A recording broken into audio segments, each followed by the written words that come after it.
قرآن حکیم میں جب اس طرح کے الفاظ آتے ہیں تو لوگ یہاں پر اکثر غلطی کر جاتے ہیں. تو اصل الفاظ کیا ہیں؟ جنات عدن التی.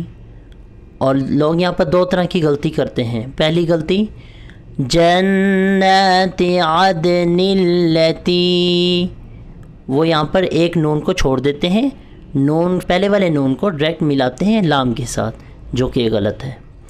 دوسری غلطی جنات عدن التی، وہ یہاں پر کیا کر رہے ہیں کہ دو دفعہ نون تو پڑھ رہے ہیں دونوں کو، لیکن اس کے بعد وہ حمزہ بیچ میں ایڈ کر رہے ہیں، حمزہ کو لام سے ملا رہے ہیں، حالانکہ اس الف کو آپ سکپ کریں گے، سائلنٹ کریں گے، اور ہم نے سیکنڈ والے نون کو لام کے ساتھ ملا دینا ہے، جوائن کر دینا ہے.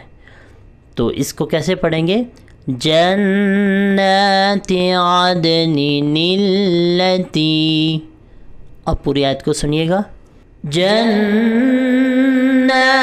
عدن التی وعد الرحمن عباده بالغیب انه